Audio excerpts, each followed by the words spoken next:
All right, welcome everyone. We're diving deep into the world of Maqui Berry extract today. Ooh, exciting. I know, right?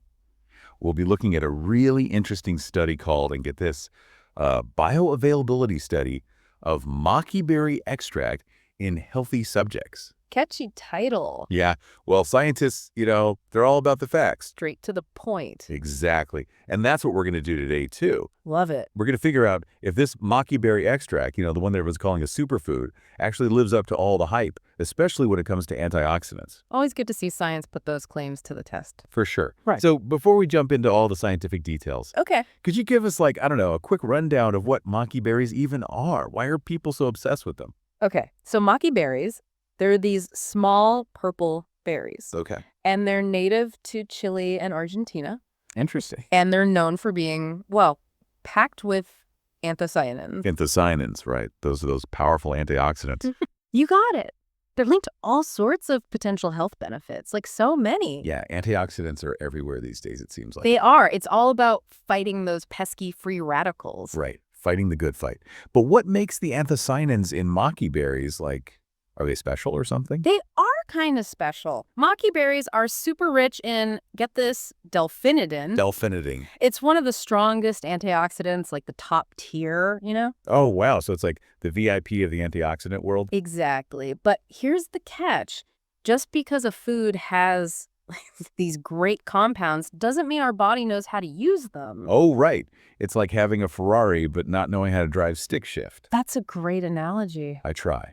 So bioavailability is key. Right. Exactly. What did this study find about how well our bodies actually absorb those delphinidins, from the Maqui berry extract? Okay, so this study looked at something called delphinol, which is a standardized maqui berry extract. Standardized, meaning every dose has the same amount of those key anthocyanins, makes the results much more, reliable. Oh, that makes sense. Like a consistent recipe every time. Yep. Consistency is key in science. Gotcha. So what stood out to you the most about the bioavailability findings? Okay, so the most exciting part, honestly, was how quickly those anthocyanins showed up in the bloodstream. Really? Yeah. They measured two specific ones, delphinidin 3-O-glucoside, we'll call it DG for short, Okay, DG. and then cyanidin 3-O-sambubioside, or CS. CS. Both of them, DG and CS, were absorbed by all 12 people in the study. So everyone's body was taking them in? That's a good sign. Yes. But the really crazy part is that DG peaked in the blood, within an hour. An hour? Wow, that's fast. It is. Our bodies are pretty efficient at using those delphinidins, it seems. Yeah, no kidding. So it's not just sitting there in your stomach. It's actually getting where it needs to go. Exactly. Maqui berry extract is definitely not just passing through, that's for sure. I'm starting to see why there's so much hype around this stuff, but you mentioned DG and CS, right? Right. Did they both, behave the same way? Ooh, that's where it gets interesting. Okay, tell me more. While they were both absorbed, DG seemed to have, a little bit of an advantage. Advantage? How so? Not only did it peak earlier, but the peak levels were higher for DG compared to CS. Oh, wow. So even though they're both anthocyanins, they have different journeys through our bodies. That's right. It's fascinating, isn't it? It is. It's just because there's more DG in the extract? Well, that plays a part, the concentration, yeah, but their chemical structures are also a bit different. Ah, so it's like they each have their own little quirks. Exactly. And those tiny differences can affect how they're absorbed in the gut. Huh. So it's not just what you eat, but how your body handles it at a molecular level. You got it. That's incredible. I'm starting to realize just how complex all of this is. It is. And this complexity is just a reminder that, personalization is key when it comes to nutrition. That makes sense. What works for one person might not work the same for someone else. Exactly. We're all unique, right down to our gut bacteria. Okay, gut bacteria. We got to talk more about that. How does that fit into all of this? Think of your gut microbiome as this massive, diverse ecosystem. Okay, I'm picturing it. With trillions of bacteria all living inside you. Trillions? That's a lot of roommates. It is. And they're actually really important for how we digest and absorb nutrients, especially those polyphenols in maqui berries. They're like our little helpers breaking things down for us. Exactly. Like microscopic chefs almost. I like that. But you said it's an ecosystem, right? Right. It's constantly changing based on what we eat, our lifestyle, even stress levels. Oh, wow. So it's dynamic, always adapting. Always adapting. So could the same Maqui berry extract have different effects on different people? It's definitely possible. And it shows just how important it is to think about the whole picture, not just the food itself, but the person who's eating it too. I'm starting to see how all of this is so interconnected.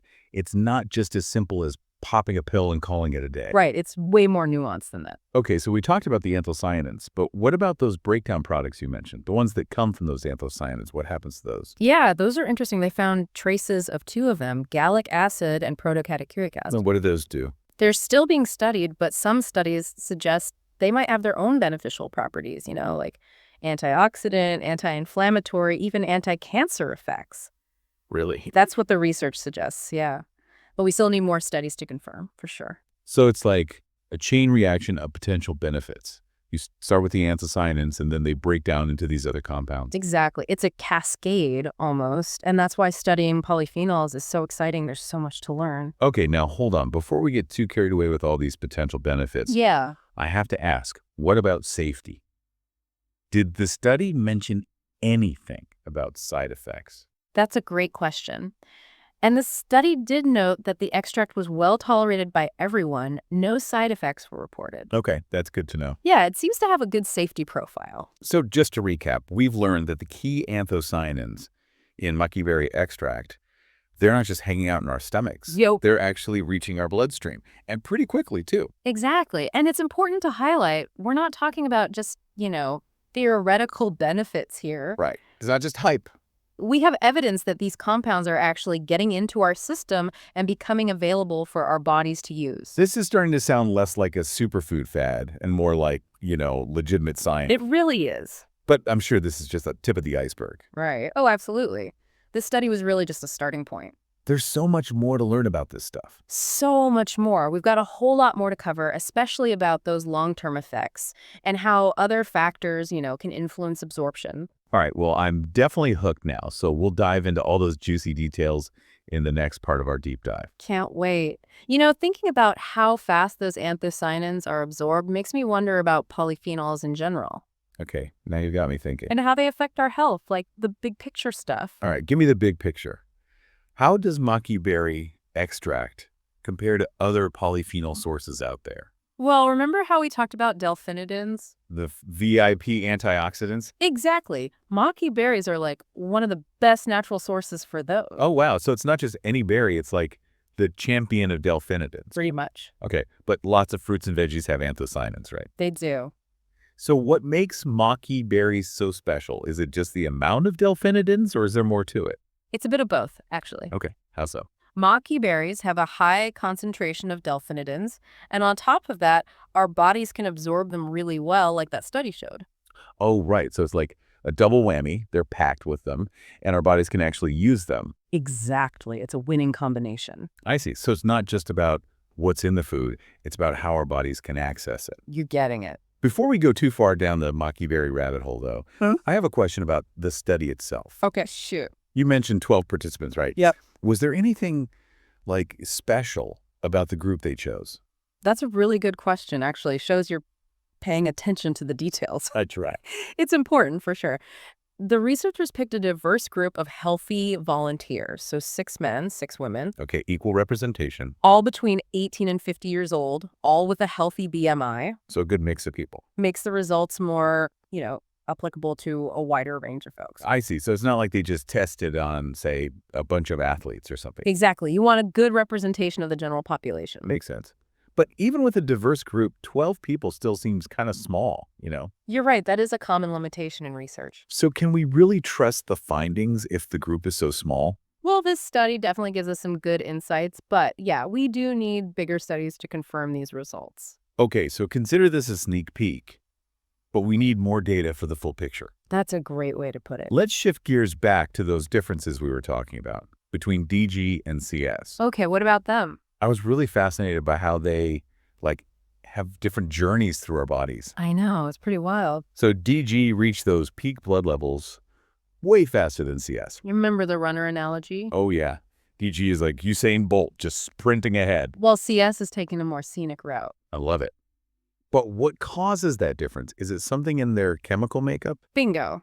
Their structures are slightly different, and those tiny differences affect how they're broken down and absorbed in the gut.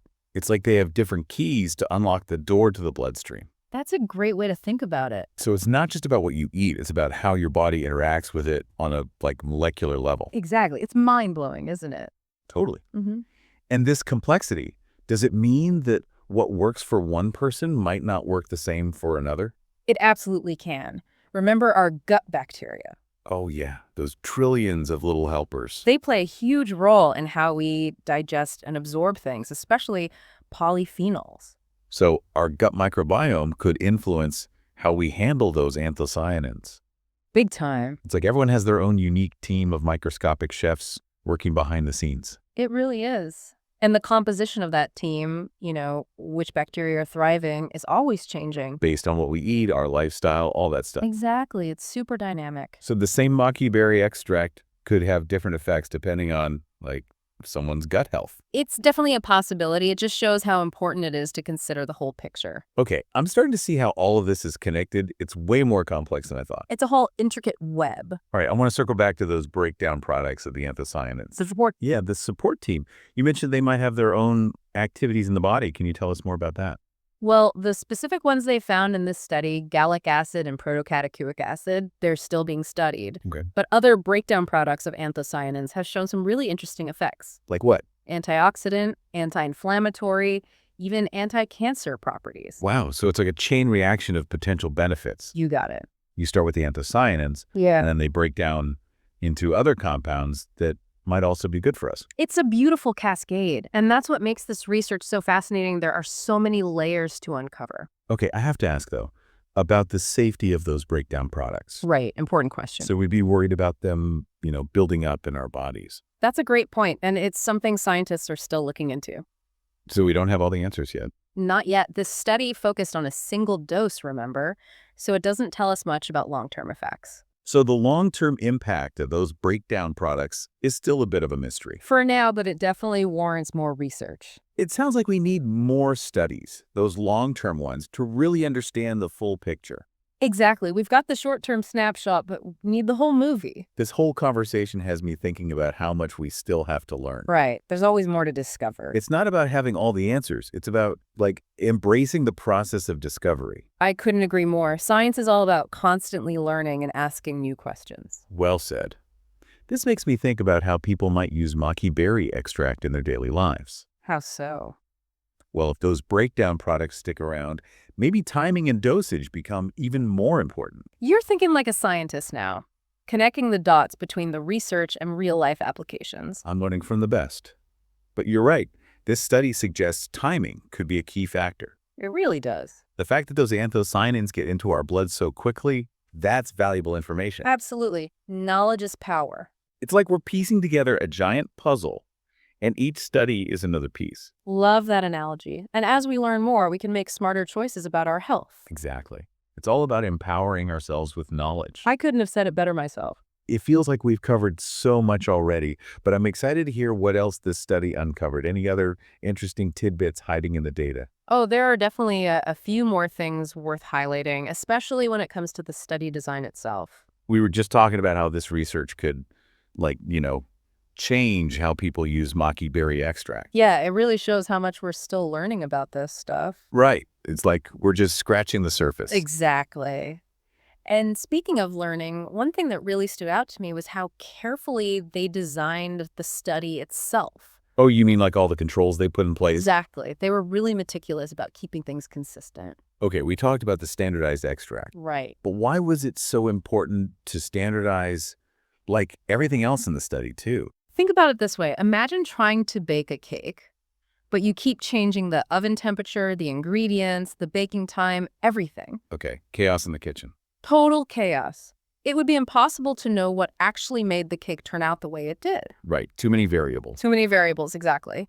So in this study, they wanted to make sure that any changes they saw were because of the Maqui berry extract and nothing else. So what kind of things did they, keep consistent? Well, they paid close attention to the participants' diets in the days leading up to the study. Oh, so no loading up on blueberries right before. Exactly. They wanted to make sure everyone was starting with a similar baseline, Makes sense. Level the playing field. Yep.